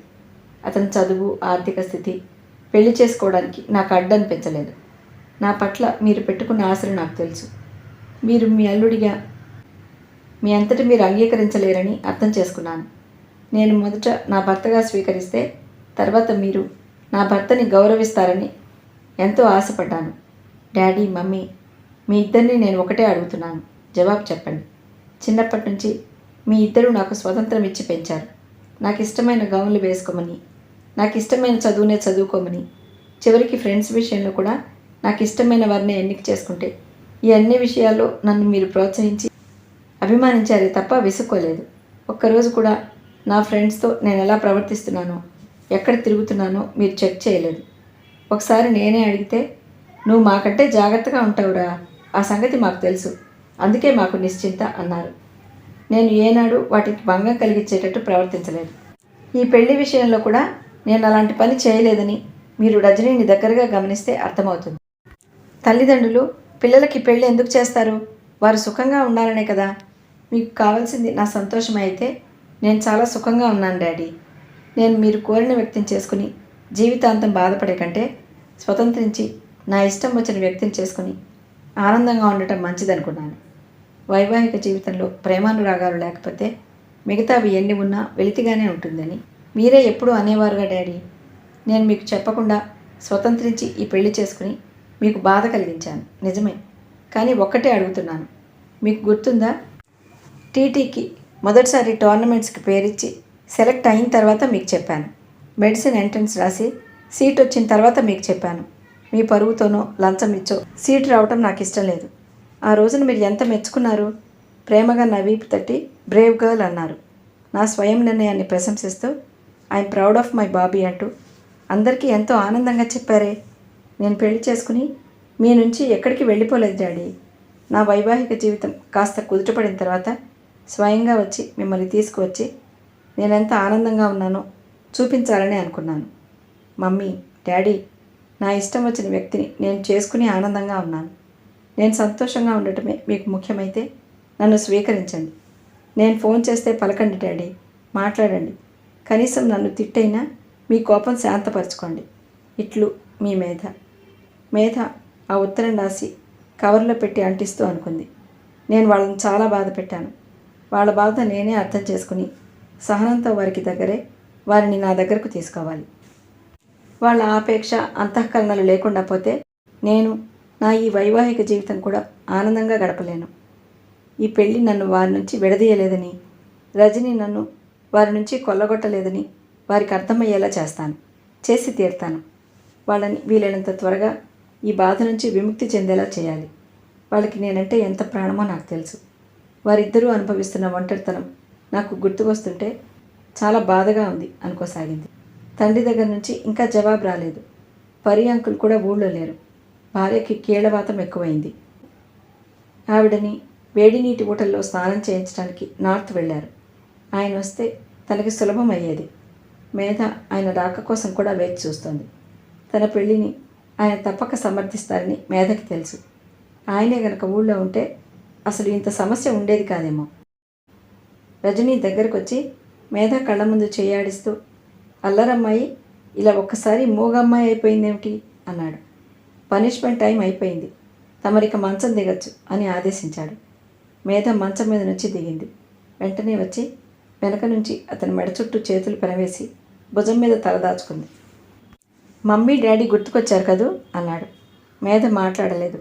కళ్ళల్లో చిగున వచ్చిన నీళ్లు మూసుకున్న రెప్పల మధ్య నుంచి జారసాగాయి. రజని మేధని చేయి పట్టి తన ముందుకి లాక్కున్నాడు. కన్నీళ్లతో తడిసిన కనులను చూశాడు. ఒక పని చేద్దామా అన్నాడు. ఏమిటది? నవ్వుతూ అంది. ఆ నవ్వు మనసులో ఉన్న బాధకి కన్నీటి తెర అడ్డు వేయాలని చూస్తున్న ప్రయత్నంలా ఉంది. బట్టలు సర్దుకో, నేను నిన్ను తీసుకువెళ్ళి మీ మమ్మీ డాడీ దగ్గర దింపేస్తాను. దింపేసి నువ్వేం చేస్తావు? ఏం చేస్తాను? వెళ్ళిపోతాను. ఎక్కడికి? ఎక్కడికో దూర తీరాలకి, ఎవరూ లేని ఒంటరి ప్రదేశాలకి. ఛీ! మేధ అతని నోటిని గట్టిగా మొదట చేత్తో మూసేసింది, తర్వాత పెదవులతో నొక్కింది. ఇలాంటి వెధవ మాటలు ఇంకెప్పుడు అనకు. అన్నావా? ఏం చేస్తానో తెలుసా? చెవి పట్టుకుంది. తెలుసు, చంపేస్తావు. బాబోయ్, చెవొదులు, నొప్పి. మేధ చెవి వదిలింది. అతని గుండెల్లో తలదాచుకుంది. నిన్ను వదిలేయటానికి నేను నీ దగ్గరకు రాలేదు. I love you. నీకెలా ఉంది రజని ఈ జీవితం అంది. నాకా? నీ సమక్షంలో ఉంటే ఎత్తైన హిమాలయాల మధ్య మానస సరోవరం ఒడ్డున హాయిగా నిర్మలంగా. ఆపు బాబు, నువ్వు మరీ అలా చెప్తుంటే నాకు భయం వేస్తుంది. భయమా? ఎందుకు? భయం కదా మరి. మరీ అంత ఎత్తునంటే భయమే. మేధ అతని భుజం మీద తలానించి ఆ ఇంటిని కళ్ళతో కలే చూస్తూ, ఈ భూగోళం మొత్తం మీద ఈ చిన్న ఇల్లే నాకు అందంగా అనిపిస్తోంది. నాకు ఇక్కడ ఎంతో ఆనందంగా ప్రశాంతంగా ఉంది అంది. రజనీ నవ్వుతూ మేధ తలని గుండెలకి అదుముకున్నాడు. మేధ బయట నుంచి అప్పుడే ఇంటికి వచ్చింది. వేచి చూస్తున్న రజని ఒక అంగలో దగ్గరకు వచ్చి భుజాలు గుచ్చి పట్టుకుని కదిపేస్తూ, ఇంతసేపు ఎక్కడికి వెళ్ళావు? నేను హడలి చచ్చిపోతున్నాను అన్నాడు. భయపడుతున్నావు? నేను అనుకుంటూనే ఉన్నాను. మధ్యాహ్నం నువ్వు వెళ్ళిన తర్వాత ప్రభాకర్ వచ్చాడు. అతని చెల్లెలితో ప్రాబ్లం వచ్చింది. గుడ్ బై కదూ, కొంచెం మంచినీళ్ళు ఇయ్యమ్మా అంది. అతను వెళ్ళి మంచినీళ్ళు తెచ్చాడు. గ్లాస్ ఎత్తి చూపిస్తూ, ఈ నీళ్లు నీ నెత్తిన పోయాలనిపిస్తోంది అన్నాడు. ఏయ్ ఓయ్, 6 నెలలు సహవాసం చేస్తే వారు వీరవుతారట. నా బుద్ధులు నీకు వచ్చేస్తున్నాయి. మేధ బ్యాగ్లో నుంచి పుస్తకం తీసిచ్చింది. అరవింద మహర్షి రాసిన పుస్తకం అది. నువ్వు మొన్న ఆ షాప్లో అడిగితే లేదన్నారుగా. నేను ప్రభాకర్ వస్తుంటే పుస్తకాల షాప్ వచ్చింది. నేను అందులోకి పరిగెత్తాను. ఇది కనిపించింది, తెచ్చాను. అఫ్కోర్స్ నా దగ్గర డబ్బులు తక్కువైతే ప్రభాకర్ అప్పిచ్చాడు. అతనికి 20 రూపాయలు ఇవ్వాలి మనం, గుర్తుపెట్టుకో అంది. రజనీయ పుస్తకం తీసి నోట్ చేసి రాశాడు. మేత వంట ఇంట్లోకి వెళ్ళింది. టీ తాగలేదా? అసలు గుర్తు రాలేదు. నువ్వు రాలేదు, ఏం చెయ్యాలా అని ఆలోచిస్తున్నాను. పారిపోవాలనే ఆలోచనలు వచ్చాయా? రాలేదు. వెరీ గుడ్ అంది. మేధ క్షణంలో టీ కలిపి తీసుకువచ్చింది. ఇద్దరూ తాగుతుండగా రజనీ అడిగాడు, ప్రభాకర్ చెల్లెలికి ఏమైంది? చదువు కోసం సుమతిని ఈ ఊళ్ళోనే హాస్టల్లో ఉంచారు. గిరి అనే అబ్బాయితో ఎఫ్ఐఆర్ మొదలైంది. అతను పెళ్లి చేసుకుంటానని చెప్పాడట.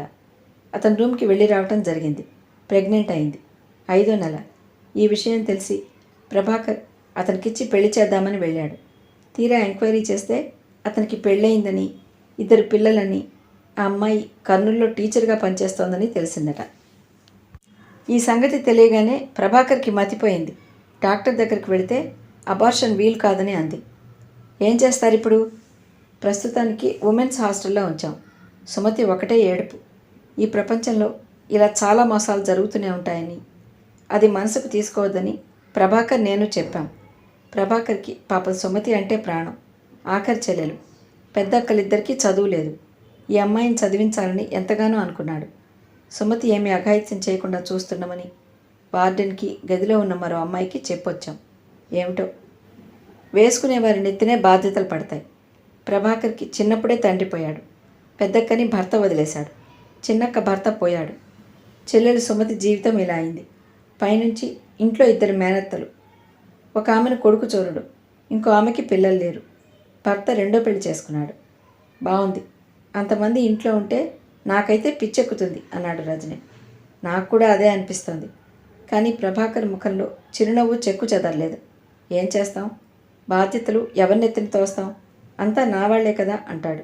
మేధ గబాలన లేచింది. ఏమిటి? కంగారుగా అడిగాడు. ఈరోజు రవీంద్ర భారతిలో ప్రోగ్రాం ఉంది. మనం చూడటానికి వెళ్దాం అనుకున్నాం. మర్చిపోయావా? నాకెక్కడికి వెళ్ళాలని లేదు అన్నాడు. ఎందుకని? వెళ్ళినప్పటి నుంచి ఎవరో ఒకరు కనిపిస్తారు, ఏదో ఒకటి అంటారు. నువ్వైతే టపిమని జవాబు చెప్తావు, కానీ నాకైతే బాధగా ఉంటుంది. మేధ అతని వైపు దీక్షగా చూసింది. ఎన్నాళ్ళు ఇలా ఇంట్లో దాక్కుంటాం అంది. కొన్నాళ్ళు. కొద్ది రోజులు గడిస్తే వాళ్లే మర్చిపోతారు. ఓకే అంది. రజని అడ్వర్టైజ్మెంట్స్ రాయసాగాడు. మేధ దగ్గర కూర్చొని చూస్తోంది. రజని ఒక విషయం మీద మనసు లగ్నం చేశాడంటే ఇక చుట్టుపక్కల ఏమవుతుందో పట్టించుకోడు. ఇది అతని ప్రత్యేకతే కావచ్చు, బలహీనత కూడా అవ్వచ్చు. మేధ కాసేపు అటు ఇటు తిరిగింది. లేవలేదు. వచ్చి అతని తల మీద చేయి వేసి జుట్టు రేపింది. అల్లరి చేయొద్దు, పని పాడవుతుంది. అతను ఆ చేయి గట్టిగా పట్టుకుని లాక్కుని గుండెల దగ్గర బిగించి పట్టుకున్నాడు. బోర్ కొడుతోంది. రవీంద్ర భారతికి వెళదామా? పని చేసుకుంటూనే అన్నాడు. వద్దు. మరి ఏం చేద్దాం? నువ్వు పని చేసుకుంటున్నావుగా, నువ్వు చెప్పు. ఎందుకంత పని చేస్తావు? పనే నా ఊపిరి, పనే నా జీవితం అన్నట్లు బోరుగా. పని చేయకపోతే మనకి భోజనం ఎలా? ఆకులు తిని బ్రతుకుదాంలే. ఇంటద్దు ఎవరిస్తారు? రైల్వే స్టేషన్లో ఉందాంలే. ఛీ, అలాంటి మాటలు అనుకో. రైల్వే స్టేషన్లో ఇల్లు లేకుండానా? బాబీ ఉండలేదుగా. బాబీ నేర్చుకుంటుందిలే. అతను మాట్లాడుతూనే రాయటం పూర్తి చేశాడు. త్వరగా భోజనం చేసి సినిమాకి వెళదాం పద అన్నాడు లేస్తూ. సినిమాలను తిడతావుగా, నీకు బోర్గా. ఏం చేయను? నీ సణుగుడు బోర్ కంటే అది భరించటమే నయం, పద అన్నాడు. మేధకి సంతోషం కలిగింది. మేధ రజనీతో కలిసి జీవితం ప్రారంభించిన తర్వాత ఒక అనూహ్యమైన స్వేచ్ఛని, అందులో గల ఆనందాన్ని అనుభవించసాగింది. ఇక్కడ నౌకర్లు ఎక్కడ చూస్తారో అని భయం లేదు. చీటికి మాటికి వచ్చి చిరాకు పరిచే అతిథులు లేరు. చిన్న ఇల్లు అయితేనే ఇందులో ఎనలేని ఆనందం. పనులు ఇద్దరూ పంచుకొని కొన్ని, కలిసి కొన్ని చేసుకుంటారు. నవ్వులతో, సరదాలతో, చిలిపి పనులతో, ఒకరిని ఒకరు ఏడిపించడంతో ఆ పనులు సునాయాసంగా, అవి కూడా ఒక ఆనందంగానే జరిగిపోతాయి. ఎప్పుడు ఎక్కడికి కావాలంటే అక్కడికి వెళ్ళిపోగలరు. కాలానికి వాళ్ళు బందీలు కారు. టైం స్లేవ్లా వాళ్ళ దగ్గర వినయంగా ఎదురు చూస్తుంటుంది. ఒకరిని విడిచి ఒకరు ఎక్కువసేపు ఉండలేరు. అదే విజయ్ అయితే మై గాడ్, క్షణాలు నిమిషాలు ఖచ్చితంగా అమలుపరచాలి, లేకపోతే చంపేస్తాడు. మేత వివాహమైన 10 రోజులకే విజయ్ వివాహం రోహిణితో జరిగింది. చాలా ఆడంబరంగా, ఎవరూ ఊహించనంత గొప్పగా అయింది. రోహిణి శరీరమంతా నగలతో ముంచెత్తాడు. కంచి నుంచి 15,000 పైగా చేసే జరీ ముద్ద లాంటి చీర స్పెషల్గా తెప్పించాడు. పేపర్లలో రిసెప్షన్ తాలూకు ఫోటోలు పడ్డాయి. రోహిణి హనీమూన్ వెళ్లే ముందు మేధాకి ఒక టెలిగ్రామ్ ఇచ్చింది. I'm very very happy. Thanks to you. Many many special thanks to Rajani. మధ్యలో నాకెందుకు థ్యాంక్స్ అన్నాడు రజని. అదంతేలే, నేను నిన్ను చేసుకోకపోతే తనకి విజయ్ని చేసుకునే అవకాశం వచ్చేది కాదని అర్థం అంది. ఓహో అన్నాడు రజని. మేధ హఠాత్తుగా అతని నడుం చుట్టూ చేయి వేసి అతని పొట్టలో తలదాచుకుంది. నేను చాలా సంతోషంగా ఉన్నాను. విజయ్ రోహిణి ఆనందంగా ఉండటం నాకు కూడా సంతోషంగా ఉంది అంది. వారం రోజుల తర్వాత కాలింగ్ బెల్ మోగింది. రజనీ వెళ్ళి తీశాడు. ఆ రోజు ఉదయమే మేధ డాక్టర్ దగ్గరకు వెళ్ళి వచ్చింది. లేడీ డాక్టర్ కూడా నిర్ధారణ చేసింది. మేధ తల్లి కాబోతోంది. రజని ఇది వినగానే అమాంతం చేతులతో ఎత్తేశాడు. ఎలా అనిపిస్తోంది అంది నవ్వుతూ. చాలా ఆనందంగా. చెప్పలేకపోతున్నాను అన్నాడు. అతడు మేధని కూర్చోపెట్టి ఒడిలో తలపెట్టుకున్నాడు. అమ్మో, మనకి ఒక కుటుంబం ఏర్పడుతోంది. లాభం లేదు. నేను డబ్బు సంపాదించాలి. నీ గారాబం కాస్త తగ్గించు. మరీ సోమరిపోతునైపోతున్నాను అన్నాడు. మేధ పక్కున నవ్వింది. బాధ్యత గల గృహస్థుగా మాట్లాడకు. నాకు బోర్ కొట్టేస్తుంది. పిల్లలు పుట్టినా ఎదిగినా మనం మాత్రం ఇలాగే నవ్వుతూ తుళ్ళుతూ ఉండాలి అంది. ఇంతలో కాలింగ్ బెల్ మోగనే మోగింది. రజని లేచి చెదిరిన జుట్టుని వేళ్లతో సరిచేసుకుంటూ వెళ్ళి తలుపు తీశాడు. గుమ్మంలో ఎదురుగా ప్రభాకర్ కనిపించాడు. నేను మిమ్మల్ని డిస్టర్బ్ చేయటం లేదు కదా? వాళ్ళ ఇద్దరి ముఖాలు చూస్తూ అన్నాడు. అంది మేధ. ప్రభాకర్ 2 చేతుల్లో సంచులున్నాయి. అవి తెచ్చి లోపల పెట్టాడు. ఒక సంచి నిండా తాజాగా నవనవలాడుతున్న కూరలు, మరో సంచి నిండా దానిమ్మకాయలు, బత్తాయిలు, సపోటాలు ఉన్నాయి. మా దొడ్లోవి. మీకు తాజావి దొరకవుగా? సుమతి కోసం మా అక్క సున్నుండలు చేసింది. మీకు కూడా తెచ్చాను. మీకు ఇష్టమేనా అన్నాడు. మేధ తల ఊపింది. మేమిప్పుడు సెలబ్రేషన్స్లో ఉన్నాం. అసలు నేను స్వీట్స్ తీసుకురావడానికి వెళ్ళాలి అనుకుంటున్నాను. ఇంతలో మీరు వచ్చారు అన్నాడు రజని. సెలబ్రేషనా? ఏమిటి విశేషం అన్నాడు ప్రభాకర్. మేధ రజని ఇద్దరు ముఖాలు చూసుకున్నారు. నేను తండ్రిని కాబోతున్నాను అన్నాడు రజని. నిజంగానా? కంగ్రాచులేషన్స్. ప్రభాకర్ స్వీట్స్ తనే స్వయంగా తీసి రజనీకి మేధకి ఇచ్చాడు. ఈ శుభవార్త తెలుసుకున్న మొదటి వ్యక్తి మీరే. మేధ అతనికి ఒకటి తీసి ఇచ్చింది. అరెరే, నిజంగానా? ప్రభాకర్ ముఖం ఆనందంతో వెలిగిపోయింది. మేధ అతన్ని కూర్చోమని వెళ్ళి కాఫీ చేస్తోంది. రజనీ వెంటే లోపలికి వచ్చాడు. ఇతను కాస్త ఆగొస్తే బాగుండేది. మన ఆనందం పాడు చేశాడు. రజనీ సణిగాడు. పాపం అలా అనుకు, చాలా మంచివాడు. అనుకోకుండా మనకి స్వీట్స్ కూడా తెచ్చాడు కదా అంది. మేధ కాఫీ తీసుకుని వెళ్ళబోతుంటే రజనీ చెయ్యి పట్టి లాగి ఆఫ్ చేశాడు. ఏమిటి అంది. నీకు మంచివాళ్ళంటే చాలా ఇష్టమా? అవును. ఏం లేదులే. నేనంత మంచివాడిని అవునా కాదా అని బ్యారేజ్ వేసుకుంటున్నాను. మేధ అతని ఛాతీ మీద చేయి ఆనించింది. నువ్వు మంచివాడివే అయి ఉంటావు. మంచితనం నన్ను అయస్కాంతంలా ఆకర్షిస్తుంది. లేకపోతే నేను దగ్గరగా రాను, నిన్ను పెళ్లి చేసుకోను అని వెళ్ళిపోయింది. తను కూడా వెళితే ఎక్కడ కబుర్లు వచ్చి అతను కూర్చుంటాడోనని రజనీ వంట ఇంట్లోనే ఉండిపోయాడు. మేధ ప్రభాకర్ల మధ్య కాఫీ తాగుతూ ఉండగా సుమతి కబుర్లు వచ్చాయి. అతను ఆందోళన నిండిన స్వరంతో చెప్పాడు. సుమతిని చూస్తే నాకు భయంగా ఉంది. దానికి ధైర్యం చెప్పడం కష్టంగా ఉంది. తను మోసపోయానే అని దుఃఖంలో నుంచి ఎంత చెప్పినా బయటపడలేకపోతోంది. హాస్టల్లో ఉంచొద్దని తీసుకువెళ్ళిపోమ్మని వార్డెన్ ఉత్తరం రాసింది. మొన్న పిట్టగోడ మీద నుంచి దూకి పడటానికి ప్రయత్నించిందట. అదృష్టవశాత్తు ఒక అమ్మాయి చూసి ఆపింది. మా పెద్దత్తయ్యని తీసుకువచ్చి ఇక్కడే ఏదో ఒక చిన్న ఇల్లు తీసుకుందామని అనుకుంటున్నాను. డెలివరీ అయ్యే వరకు ఎవరికీ తెలియకుండా తంటాలు పడాలి మరి. సుమతి మనసు చాలా బేలగా అయిపోయింది. ఏమిటో ఈ ఆడపిల్లలు, మనసు అనేది ప్రాణం కంటే విలువైనది అని తెలుసుకోకుండా పనికిరాని పదార్థంలా పారేసుకుంటారు. తర్వాత ఒకటే బాధపడతారు. వాళ్ళ అజ్ఞానం, అమాయకత్వం చూసి జాలేస్తుంది తప్ప కేకలు వేయడానికి కూడా నోరు రాదు. వాళ్ళ మనసు విలువ వాళ్ళు తెలుసుకోనంతకాలం ఈ ఆడపిల్లలకి ఈ బాధలు తప్పవు అన్నాడు. మేధ సానుభూతిగా చూసింది. అసలే అతనికి ఎన్నో సమస్యలు, పైనుంచి ఈ సుమతి సమస్య ఒకటి కొత్తది తయారైంది. వంట ఇంట్లోంచి గాజు గ్లాసు టింగ్ టింగుమని చప్పుడైంది. దాని అర్థం రజనీ మేధని ఇక కబులు చాలించు అని సంకేతం ఇస్తున్నాడు. ఎవరైనా వస్తే ఒకరు కూర్చుని సోది పెడితే మరొకరికి బోర్ కొడితే అలా గాజు గ్లాసుని వేళ్లగోళ్లతో టింగ్ టింగ్ మని కొట్టి ఆ రకంగా సౌజ్ఞ ఇస్తే ఆ వ్యక్తితో మాటలు ఆపేసి ఆ క్షణమే పంపేయాలని ఇద్దరూ అనుకున్నారు. మేధ వంట ఇంట్లో నుంచి గాజు గ్లాసు శబ్దం టింగ్ టింగ్ అని వినిపించగానే మాటలు ఆపేసి గడియారం వంక చూసింది. అబ్బా, టైం చాలా అయిందే అంది. అవునవును, నేను చాలాసేపు కూర్చుండిపోయాను సుమా. ప్రభాకర్ నొచ్చుకుంటూ లేచాడు. నేను కూడా సుమతితో చెప్తానులేండి అంది మేధ. తప్పకుండా చెప్పండి ప్లీజ్. మీరు ఓదార్పు మాటలు బాగా చెప్తారు. మీకు నా కృతజ్ఞతలు. అప్పటికే మీరు నాకు చాలా సహాయం చేశారు. లేడీ డాక్టర్కి చూపించటం, మాట్లాడటం అదంతా నా వల్ల అయ్యేది కాదు. మా ఇంట్లో అక్కయ్యలు అత్తయ్యలు ఉన్నారంటే వారికి ఏడవటం, భయపడటం తప్ప ఇంకొకటి రాదు. ఒక్కోసారి వారి భయాలతో నాకు పిచ్చెక్కిస్తూ ఉంటారు. వస్తాను. అతను వెళ్ళబోయి తిరిగి వచ్చాడు. చెప్పడం మర్చిపోయాను అన్నాడు. ఏమిటి అంది. మీకు నచ్చుతుందో లేదో ఇది చూడండి. అతని జేబులో నుంచి కాగితాలు తీస్తూ అన్నాడు. వంటగదిలో నుంచి మళ్ళా గాజు గ్లాసు టింగ్ టింగ్ అని వినిపించింది. మేధకి ఆ చప్పుడు ప్రభాకర్ వింటాడేమోనని ఆదుర్దాగా ఉంది. రేపు చూస్తాలేండి, నాకు కాస్త పనుంది అంది. ఒక్క నిమిషం, నేను మళ్ళీ మా ఊరు వెళ్ళిపోతున్నాను. ప్రభాకర్ జేబులో నుంచి కాగితం తీసి మేధ చేతికిచ్చాడు. మా ఊళ్ళో మాకు తెలిసిన వాళ్ళు ఇది పెట్టారు. వాళ్ళకి ఇది ఎలా అమ్మాలో తెలియటం లేదట.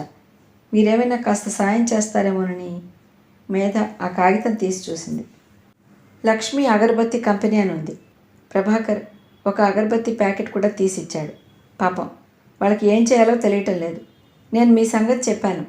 మీరు ఏదైనా అడ్వర్టైజ్మెంట్ రాసిస్తే వాళ్ళకి ఏదైనా మేలు జరుగుతుందేమో. అఫ్కోర్స్ డబ్బు దగ్గర మీరేమీ మొహమాట పడిన అవసరం లేదు. మీరెంత చెప్తే అంత. వాళ్ళు నా మాటని కాదనరు. వాళ్ళది పాపులర్ అయితే చాలు అన్నాడు. రజనీ, మేధ కేక పెట్టి పిలిచింది.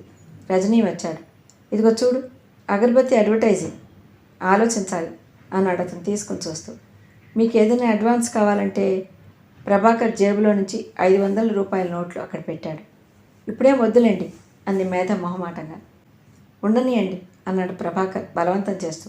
అయ్యో, మీకు 20 రూపాయలు ఇవ్వాలి. మేధ గుర్తుకు వచ్చి చటుక్కున పరిగెత్తుకెళ్ళి తెచ్చి ఇచ్చింది. ఆ రోజున పుస్తకాల షాప్లో తీసుకున్నాను అంటూ ఇచ్చింది. భలేవారే, 20 రూపాయలు ఇవ్వాలా? అదేం పెద్ద మొత్తం అని ప్రభాకర్ అన్నాడు. 20 రూపాయలు పెద్ద మొత్తం కాదా? మేధ ఆ నోటును చూస్తూ నాకు ఇది చాలా పెద్ద మొత్తంగా కనిపిస్తోంది అంది. జోక్ చేస్తున్నారు మీరు. లక్షలు ఆర్జించే బాలసుందరం గారి అమ్మాయి మీరు. మేధ ముఖంలో నవ్వు తగ్గింది. మేధ ఇప్పుడు సరిగ్గా సంపాదన లేని రజనీ భార్య. అది మర్చిపోతున్నారు మీరు అన్నాడు రజనీ. ప్రభాకర్ ఇద్దరినీ మార్చి మార్చి చూశాడు. డబ్బు లేదనే బాధ నాకు ఈ ఇంట్లో కనిపించడం లేదే. 20 రూపాయలు కాదు, 1,00,000 రూపాయలని కూడా తృణప్రాయంగా చూసే ఇల్లు ఇది. వస్తాను. సారీ, మిమ్మల్ని డిస్టర్బ్ చేశాననుకుంటా అని వెళ్ళిపోయాడు. రజనీ చేతుల్లో లక్ష్మి అగరబత్తి కాగితం ఉంది. రజనీ మేధ చేయి పట్టుకుని గదిలో అటు ఇటు జంటగా షికారు చేస్తూ దాన్నే చూస్తున్నాడు. లక్ష్మి అగరబత్తినే వాడండి అన్నాడు. మళ్ళీ వెంటనే అది కాదు, బాగాలేదు. లక్ష్మి అగరబత్తి వెలుగుతుంటుంది. మేధని చూస్తూ అన్నాడు. ప్రక్కనే ఒక అమ్మాయి చంటిపిల్లని ఎత్తుకుని ముద్దు పెట్టుకుంటూ ఉంటుంది. వారి పక్కన అగరబత్తి వెలుగుతూ ఉంటుంది. ఆహా, ఏమి ఈ ఆనందపు పారవస్యం! లక్ష్మి అగరబత్తి వాసన పీలుస్తుంటే మాతృత్వపు మమత రెట్టింపు అయినట్టుంది. మేధ అతననే తీరుకి విరగబడి కిలకిలా నవ్వింది. రజనీ కూడా నవ్వాడు. అతను ఇంకోటి, 2, 3, 4, 5, 6 రకరకాలుగా రాస్తూనే ఉన్నాడు. మేధ కూర్చుని రాయసాగింది. కొద్దిసేపటికి ఆ ఇంటి నిండా నలిపి పడేసిన కాగితం ఉండలు కనిపించాయి. చివరికి 2-3 లాభించాయి. ఇద్దరికీ నచ్చాయి. రాత్రి 10 గంటలైంది. ఆకలేస్తోంది అంది మేధ. రజనీ డబ్బు చూపించాడు. బయట ఎక్కడైనా భోజనం చేద్దాం పదా అన్నాడు. ఇద్దరు లావణ్య హోటల్కి వచ్చి కూర్చుని భోజనం చేస్తున్నారు. హలో మేధ వినిపించింది. మేధ తిరిగి చూసింది. ఎదురుగా క్లాస్మేట్ భవానీ కనిపించింది. ఆమె వెంట సూట్ వేసుకున్న మరో వ్యక్తి ఉన్నాడు. Meet my husband Sudheer. MRCP లండన్లో ఉన్నాడు. మేము ఎల్లుండి వెళ్తున్నాం. నువ్వు పెళ్లి చేసుకున్నావని విన్నాను. మేధ రజనీని చూపించింది. ఇడిగో రజనీ. ఏం చేస్తున్నారు? అడ్వర్టైజింగ్ కంపెనీలో. ఓ అంది రజనీని యగాదిగా చూస్తూ భవానీ. సుధీర్ ముభావంగా కరచాలనం చేశాడు. వాళ్ళు వెళ్తుంటే పూర్ గర్ల్ మేధ ఏ బిజినెస్ మ్యాగ్నెట్నో ఎంఆర్సిపినో చేసుకోవాల్సింది అనటం వినిపించింది. మేధ భుజాలు ఎగరేసింది. పూర్ గర్ల్, ఆ మాట నాల్సింది నేను. ఆ సుధీర్ నాకు తెలుసు. అతనికి ఆడవాళ్ళంటే చచ్చేంత అనుమానం. నరకం పెడతాడు. అతన్ని పెళ్లి చేసుకుందాం అనుకున్న రాజేశ్వరి ఆ బాధ పడలేక మానేసింది అంది. ఎవరికి చెప్తున్నావు ఈ వివరాలు అన్నాడు రజని. అతని ముఖంలో బాధ రెపరెపలాడటం మేధ గమనించకపోలేదు. ఇద్దరూ ఇంటికి వచ్చారు. మేధ త్వరగానే నిద్రపోయింది. మధ్యలో ఎందుకో మెలకు వస్తే పక్కన రజనీ లేడు. రజనీ పిలిచింది, పలకలేదు. రజనీ ఇంకోసారి పిలిచింది. అతను దూరంగా డైనింగ్ టేబుల్ దగ్గర కూర్చుని ఉన్నాడు. ఏమిటి ఇలా కూర్చున్నావు అంది దగ్గరకు వస్తూ. అతను అగరబత్తికి అడ్వర్టైజ్మెంట్ రాస్తున్నాడు. ఇందాక మనం చూసి ఓకే చేశాం కదా అంది. నిద్ర రావటం లేదు, అందుకని రాస్తున్నాను. నిద్ర ఎందుకు రావటం లేదు? తెలియదు. నాకు తెలుసు. మేధ డైనింగ్ టేబుల్ మీద కూర్చుంది. రాత్రి హోటల్లో భవానీ అన్న మాటలు నిన్ను నమిలేస్తున్నాయి. అవునా? కాదు. మరి? అతను తలెత్తి చూశాడు. చెప్పు. అతను మాట్లాడలేదు. మళ్ళీ అతను రాసుకోసాగాడు. చెప్పు అరిచింది. నువ్వు నిద్రలో డాడీ, మమ్మీ నన్ను క్షమించండి అని ఏడుస్తున్నావు. My God. మేధ నోటి మీద చేయి పెట్టుకుంది. క్షణంసేపు మౌనం రాజ్యం చేసింది. ఐఎమ్ సారీ అంది. ఎందుకు? నాకు తెలియకుండా అలా చేసినందుకు. అది నీ మనసులోని బాధ. నువ్వేం చేస్తావు? అతను రాయటం ఆపేసి పెన్ చూస్తూ అన్నాడు. వాళ్లను నువ్వెందుకు మర్చిపోలేకపోతున్నావు? వారి దగ్గరున్నంత డబ్బు మనకి లేకపోవటం వలన? వారిచ్చేటంత ప్రేమ నేను ఇవ్వలేకపోతున్నానా? ఆ రెండూ కాదు రజని, ఆ రెండూ కాదు. నేను వాళ్ళని చాలా బాధ పెట్టాను. మేధ తగ్గు స్వరంతో డగ్గుత్తికతో అంది. వారికి బాధ కలిగితే నేను తప్ప ఎవరు ఓదారుస్తారు? వాళ్ళు ఒంటరి వాళ్ళు అయ్యారు. ఆ ఒంటరితనం గుర్తుకొస్తే నాకు చాలా బాధగా ఉంది. అంతకంటే ఇంకేం లేదు. నేను నీ దగ్గర చాలా ఆనందంగా ఉన్నాను. ఎంత ఆనందంగా ఉన్నానంటే నాకు దేనికి లోటుగా అనిపించడం లేదు. నిజం, నన్ను నమ్ము. నిజం రజని. మేధ ఏడ్చేసింది. రజని పెన్ పక్కన పెట్టి మేధని దగ్గరకు తీసుకున్నాడు. అతని చేతుల స్పర్శలో, అతను మేధ జుట్టును నిమరటంలో అతనిలో ఏర్పడిన అభిప్రాయ భేదం తొలగిపోయిందని మేధకి అర్థమైంది. కొద్ది రోజుల్లోనే ఊరు పేరు లేని లక్ష్మీ అగరబత్తి రజని నైపుణ్యం వల్ల అందమైన అడ్వర్టైజ్మెంట్స్తో చూపరుల దృష్టిని ఆకర్షించసాగింది. క్రమంగా జనం షాపుల్లో వాటి కోసం ప్రత్యేకంగా అడగసాగారు. ఊహించలేని ఈ మార్పుకి లక్ష్మీ అగరబత్తి ప్రొప్రైటర్ ప్రభాకర్తో కలిసి రజనీని స్వయంగా కలవడానికి వచ్చాడు. మేధను చూస్తూ, అమ్మా ఇదంతా మీ ఆయన చేతి చలవే అంటుంటే మేధకి ఎంతో ఆనందంగా అనిపించింది. రజనీలో ఉన్న ఈ నైపుణ్యం వెలికి రావటం మేధకి గర్వకారణంగా అనిపిస్తోంది. వెంకట్రామయ్య సంతోషంతో మరికొంత పైకం ఇచ్చి వెళ్ళాడు. మేధ ఆ డబ్బు చూస్తూ అంది. రజనీ, మనమే స్వంతంగా ఒక అడ్వర్టైజింగ్ కంపెనీ ఎందుకు ఓపెన్ చేయకూడదు అంది. గుడ్ ఐడియా, కానీ బాధ్యత చాలా ఎక్కువ అన్నాడు రజనీ. బాధ్యతకి భయపడే మనిషి జీవితంలో ఏదీ చేయలేడు. నేను కృషి చేస్తాను. లాభం వస్తే సంతోషించు, నష్టం వస్తే నన్ను సతాయించకూడదు మరి తను అన్నాడు. మేధ పక్కుని నవ్వింది. నువ్వు చాలా జాగ్రత్త పరుడివి సుమా. ఏ విషయమో నీ మీద బాధ్యత లేకుండా తెలివిగా చేసుకుంటావు. అసలు ఈ తెలివితేటలు జాగ్రత్త ఎలా వచ్చుంటాయి? బుగ్గన చేయి పెట్టుకుని అతన్ని చిరునవ్వుతో చూస్తూ అంది. నాకు తెలియదు. చిన్నప్పటి నుంచి ఎవరూ లేకుండా ఒంటరిగా పెరగటం కారణం కావచ్చు. మేధ అతన్ని చూస్తూ ఆలోచనగా అంది. నువ్వు ఆ పుస్తకాలు విపరీతంగా చదవడానికి, అవే నీ లోకం అనుకోవడానికి కూడా ఇదే కారణమేమో కావచ్చు. నా చుట్టూ ఉన్న లోకంలో నాకెవరితోనూ సంబంధం లేదు. ఆ పుస్తకాలు చదువుతుంటే ఆ లోకంలో నాకు హాయిగా ఉంటుంది. ఇప్పుడు అలాంటిదేం లేదు. అతను చేయి చాచి మేధా చేతిని గుప్పెట్లోకి తీసుకుని వేళ్లతో మూసేస్తూ, ఈ ఒంటరి ప్రయాణీకుడికి ఒక దేవత అండగా తోడుగా దొరికింది. దాంతో నా జీవితమే మారిపోయింది. ఇప్పుడు ఈ జీవితం అద్భుతంగా ఉత్సాహంగా ఉంది. ఓహో, ప్రొద్దుటే ఏ భర్త అయినా ఇంత మంచి కాంప్లిమెంట్ ఇస్తే భార్య ఎంత సంతోషపడుతుందో తెలుసా? తెలుస్తోంది. అతను మేధ ముఖంలోకి చూస్తూ అన్నాడు. ఎలా? నీ కళ్ళు చూస్తుంటే. అతను క్షణమాగి తగ్గు స్వరంతో అన్నాడు. మేధ, రోజు నువ్వు మీ మమ్మీ డాడీ దగ్గర నుంచి ఉత్తరమో కబురో వస్తుందని ఎదురు చూస్తున్నావే, అది నాకు ఎలాగో అనిపిస్తోంది. నువ్వు ఎన్నో వదులుకొని వచ్చేసావు. నీకు వీలైనంతగా మీ అమ్మా నాన్నల దగ్గరున్న జీవితం ఇవ్వాలని నా తాపత్రయం. దానికి నేను ఎంతైనా కష్టపడతాను. అతను మేధ ఒడిలో తల ఆనించుకున్నాడు. థ్యాంక్ యూ అంది మేధ. భార్యాభర్తల మధ్య థ్యాంక్స్ చెప్పాల్సిన అవసరం ఉంటుందా? మేధ అతని జుట్టులోకి వేళ్లు పోనిచ్చి నిమురుతూ అంది. సాధారణంగా అవసరం ఉండదు, కానీ కొన్ని ప్రత్యేక సమయాలు ఉంటాయి. ఎంత భార్య కానీ భర్త కానీ మనిషిగా స్పందించే వేళలవి. అప్పుడు కృతజ్ఞతలు చెప్పడంలో తప్పు లేదు. మేధ అతని మెడ చుట్టూ చేయి వేసి అతన్ని వక్షస్థలానికి అడ్డంగా తీసుకుంది. రజని, నేను సుఖంగా లేనని నువ్వెందుకు అనుకుంటున్నావు? నేను చాలా సుఖంగా ఉన్నాను అంది. ఆమె పెదవులు ఆవేశంతో అతని పెదవుల్ని చుమ్మించాయి. ఆ స్పర్శలో ఆమె ఎంతో అతనికి చెప్పాలని ప్రయత్నిస్తున్నట్టుగా ఉంది. రాత్రివేళ అయినప్పుడు, ఒక్కోసారి నిద్రలో మెలకు వచ్చినప్పుడు మేధ ముడుచుకుని రజనీకి మరింత దగ్గరగా జరుగుతుంది. అతను నిద్రలోనే తెలియకుండా చేయి చాచి మేధని దగ్గరకు లాక్కుంటాడు. కోర్కెతో వేగినప్పుడు అతని ఛాతీ మీద అది తీరి మనసు శరీరం తృప్తిపడి చెమటలు వచ్చినప్పుడు, అలిసి అతని మోచేతి వంపులో ఆనందంతో అలసిన శరీరం ఎనలేని తృప్తితో అనిర్వచనీయమైన మత్తు మాయలలో ఊగుతున్నట్లు పరవశం పొందే మనసు, అతని స్పర్శ సాన్నిహిత్యం మేధని సర్వం మరిపిస్తున్నట్టుగా ఉంటాయి. రజనీ, రజనీ, మనసు శరీరం రెండు అతన్ని విడిచి ఒక్క క్షణం కూడా ఉండలేనట్లు అనిపిస్తాయి. తన ఒంటరితనానికి, అన్వేషణకి అదృష్టంగా దొరికిన వ్యక్తి రజని. మేధ మనసావాచ అతని జీవితంలో ఐక్యమైపోయింది. డబ్బుండటం లేకపోవటం తనకి ఒక లోటు కానీ, దానికి అంత ప్రాధాన్యత ఇవ్వాలని కానీ అనిపించడం లేదు. అప్పుడప్పుడు మేధ అతన్ని, ఇతను నా జీవితంలోకి వచ్చాడు, ఇంత సంతోషం కలిగిస్తాడని ఎప్పుడూ అనుకోలేదు అని ఆలోచిస్తున్నట్లుగా అలాగే అతని వైపు చూస్తుంటుంది. ఒకనాడు రజని, ఏమిటి అలా చూస్తున్నావు అన్నాడు చిరునవ్వుతో. నిన్నే. ఎందుకు అప్పుడప్పుడు అలా చూస్తావు? నేను చాలా సంతోషంగా ఉన్నాను. ఎంత సంతోషంగా ఉన్నానంటే అప్పుడప్పుడు నాకే భయం వేస్తుంటుంది. భయమా? ఎందుకు? అతను విచిత్రంగా చూశాడు. మేధ సీరియస్గా చూసింది. ఏమో తెలియదు రజని, భయం మాత్రం వేస్తుంది. బహుశా ఎవరినైనా మనసు కంటే మిన్నగా ప్రేమిస్తే వాళ్ళని ఎక్కడ పోగొట్టుకుంటామో అని భయం వేస్తుంది కాబోలు.